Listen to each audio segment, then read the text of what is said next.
Hi everyone, welcome back to another video on the channel. Thank you very much for joining me. My name is Warren Bennett. We've got Trev somewhere in the garden. I'm not sure he's going to make an appearance. I think he's enjoying the sunshine too much, so he's having a sleep in the corner. So you've just got me, I'm afraid. I'm going to show you kind of where this club needs to fall in the downswing. And there's a clue there, it's called a downswing. Too many people are over the top and a little bit too steep coming down. So if that's you, this is a great exercise. Firstly, a great video to watch and a great exercise to do. So let's just get set up, get the front camera set up. Hopefully the sun will still shine and we'll get going. This is going to improve many aspects of your golf swing. So if you want to create a little bit more lag, if you want to get the path to be a little bit more inside, this is definitely for you. But even if you hook the ball, so if you're suffering from a little bit inside and a little bit rappy, this is also a good one too, because like I've always said in kind of previous videos in terms of drills, there's a right and wrong way to do it. And as well, there's two different versions in terms of if you're a slicer of the ball and if you hook the ball too. Okay, so what are we trying to achieve with this wall drill? So a lot of people hit that wall behind them. They go in too quickly. Yes, the golf swing's an arc, but you don't drag it behind you so your hands and arms have got nowhere to go apart from coming over the top. So with the wall drill, we're trying to achieve the opposite. So we're trying to miss this ball behind us. Obviously it's quite extreme, so we're trying to hinging it up and setting the club up quite vertical, and on the back, and then obviously carry on.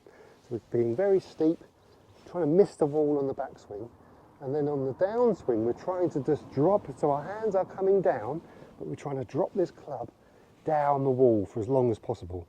Now if you're a slicer of the ball, just stay in that position as long as possible.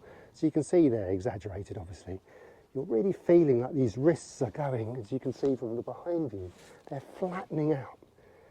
So it's really kind of answers questions. Do I have a flat wrist? Do I bow my wrist? No, I wouldn't bow your wrist. It just needs to be flat. You can see at the top of the backswing, because I've introduced a bit of hinge, now they've got somewhere to go. So you can feel this motion. So all I'd like you to do, make your backswing. You can see from the front view, I'm kind of allowing my left knee to separate a little bit as well. So I'm just bringing my hands down, but more importantly, the club is kind of going down that line, going down that wall, and that's all the drill is. There's obviously a second part to it, which I'll get onto it in a minute. All you're doing is missing the wall and then dragging that club down back behind you as long as possible. You won't do that when you hit a shot. It's too much. The forces and the speed on the club is going to start getting thrown out. But especially if you're a golfer who kind of tends to get away from this ball too quickly, this is an absolute beauty. You don't have to take this onto the golf course. This is a great one to do at home. You kind of don't even need a golf club, but it's always better to feel that kind of delay, I would say, on the transition. And that's what you're trying to do. It's called the gravity drop. It's called the vertical drop. And Hogan called it the free ride down. It's allowing these hands, and not necessarily the hands can come out slightly, but more importantly, this club needs to come down for as long as possible. It won't, because under speed it's going to get thrown out. Drill purposes, you're really exaggerating this club to come down as long as possible. I'd say until your right elbow hits your side. And you can see from the front view how under it is, how delayed it is, how much lag I got in terms of angle between both my arms and the club shaft. Beautiful. And obviously we're going to go on to it in a little bit, how you then kind of transfer that over to a normal swing, how you transfer that from a drill to a normal swing.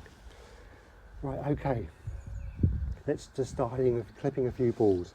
Now, this is the way I would do it. I would just break it down into two segments. Backswing, downswing and hold. You stay there, tiny pump, and then through. I'm going to tell you about the follow through in a minute. Backswing, so you're not kind of picking your hands out and just cheating and missing the wall that way. Your hands are going straight and you're hinging the club up, missing that line, missing that wall. Keep going, miss the wall, and then really feel like that club's dropping behind you. Hold and then hit. It might take a while to get used to the hit. You can just carry on doing a practice swing with nothing there if it's easier, which it will be. So it's quite difficult if you're not used to hitting this ball with this really shallow position like I've got here. That's going to be really difficult for you. But just practice, practice, practice. It might be a long-termer. I'm here to kind of really improve your mechanics, and this is a fantastic way to feel, imagine you've got something behind your heels like I've got with that line, you're missing the wall, dropping it on top of it, long as possible. That's exaggerated. That's what you need to feel. As soon as you lay a speed, it's not going to happen. It's going to come out, especially if you're used to it coming out as well. So it's really good for backswing work as well, because I love backswings that are steep like that, because now they've got somewhere to go. That club, like I said, vice versa, if that club goes inside, it's got nowhere to go apart from over the top. And yes, there are exceptions to the rule. There have been great players in history that have brought it in and over, but they're still on plane. But I'd say for the club golfer, it's always more beneficial to feel the club going this way instead of this way, because after a period of time, you don't want it becoming too extreme. And I've seen that happen with someone who's been a little bit over the top, let's say 30%, and they start to become kind of a tipping point being too much. They start shanking it and really having to cut across it and lose, not direction, lose power and lose distance. Remember, drill work, you're here to kind of make a foundation to your golf swing.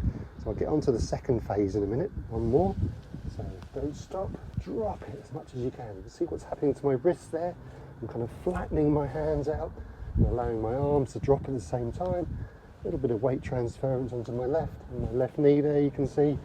Really drag it down the wall as long as you can, hold it, and then hit. Hitting, like I said, might be a bit difficult for you if you're not used to it. So the second phase of that is obviously without stopping now. And then I'm going to go on about how you need to do it. And then I'm going to go on about if you're a slicer of the ball, what do you do with a release? And if you're a hooker of the ball, what do you do with a release from that halfway down position? Okay, so now we're not going to stop. We're going to really take it slow. There's no pace on this. So every time I give this to someone or show it to someone and they do it, they always try and do it too quickly, especially at the start. Really take the revs off the golf swing. Nice and slow, drop it down the wall. It's obviously much more difficult to do, but you're practicing that kind of re-rotation of the wrists. That's why you make it quite steep in the backswing. So now they've got somewhere to go. You can see what's happening. You can just do that if you like, and then just hit it when you come to hit the ball. I'm just taking you through all the different stages. If you want to fast track it, that's the only thing I would do. Make sure the backswing is nice and steep with your wrists. You're not just picking it up. You're making sure there's hinge there, making it steep, and then dropping it down. Dropping it down. Right, we're not going to stop. Obviously, when you layer that up a little bit, that was a bit quicker. It's really impossible to make it go that down and behind you. Okay, one more. I'm going to stop this one. Okay, hinge, miss, steep. Really make it drop behind me. Hold and stop. And then back and release and rotate. Okay, two variations if you're a slicer or a hooker of the ball. If you're a slicer of the ball, in this halfway down position, it's extreme. What you want to do is keep quite, I'd say kick in a little bit with your knee, but keep quite stationary with your top half. Allow it to kick in through, allow it to follow the release, but what you're doing from this halfway down position is you're allowing this angle just to kind of get past. You can see there now I've kind of really rotated my wrist there. I haven't really moved my body yet. So you want to try and keep passive with your top half and allow your arms and club and hands to release past you. That's going to produce that right to left spin a little bit more. So you're keeping it back, so down the wall, keep it back behind you, don't get sucked into coming over the top, keep it back behind you and release. You can see from the flight scope hopefully, there you can see I've just knocked it out to the right. So it's learning to be passive. Now you've kind of dropped it under you and it's behind you. You slicers need to stay back and behind, obviously kick in a little bit. You're being passive with the top half, so if I've got an arrow out of my torso, my club and my hands are going past that. One more. For you slicers, then they get onto you guys that kind of block it and hook it too much. So hinge, down the wall, hold, stay nice and still with your top half, and release it past you. Even for a short little shot like that, you can see there's a little bit of draw. Okay, let's get on to you pushers and hookers of the ball. So same thing, up, drop in behind you. Now from here, instead of staying nice and passive, and allowing your club and arms to swing past you. What you're doing, that arrow out of your belly button, that needs to now starting to rotate.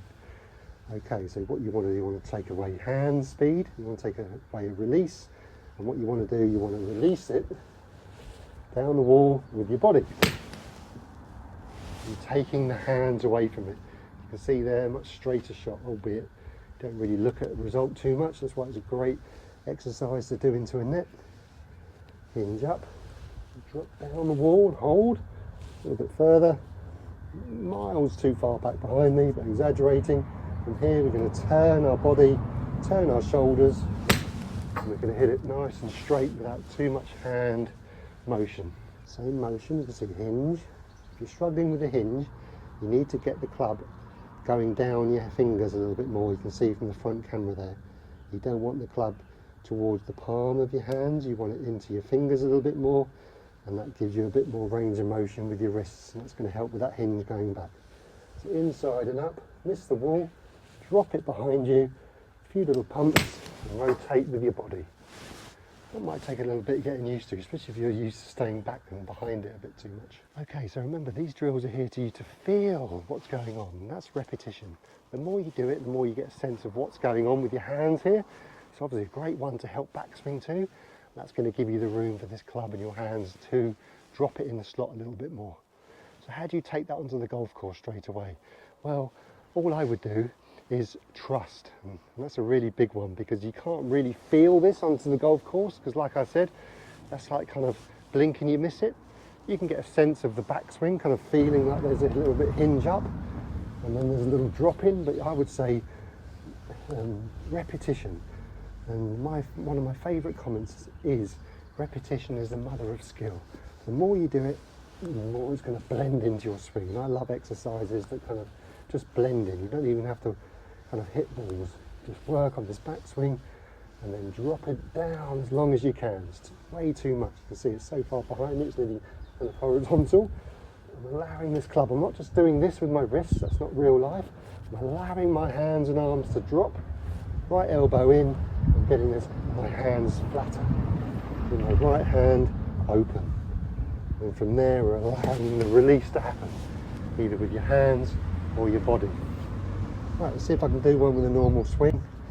Feeling like a little bit of steepness and a little bit of flatness here. It's going to be very minimal, as you're going to be able to see.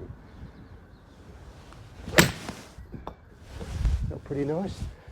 So trust that a little bit of this can kind of layer into your swing.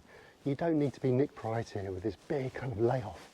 Just a little bit to stop this club going out towards you, towards the ball too quickly. So thank you for watching, everyone. What a beautiful day to do a video. I think I've got too many layers on. I haven't said that for about 6 months. Yeah, it's a real privilege to do videos for you, especially when I get the positive feedbacks. Not everyone, because not every video is for everyone. Really encouraging to get that positive feedback. Like I've said in previous videos, I spent years and years not knowing really where the golf ball's going. That's a really horrible feeling. We've all been there, haven't we?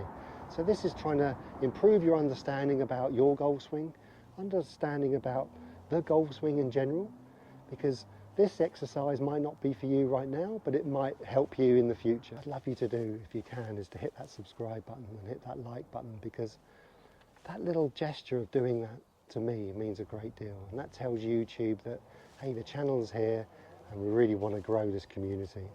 So thanks everyone. So if you've given this drill a go in the past, please let me know. And if you've got any questions about it, please comment below and I'll do my best to get back to you. So from myself, and it just looks like it's from myself this time, I bid you farewell. Have a great golfing week. Stay healthy on and off the golf course, and we'll see you next time. Cheerio.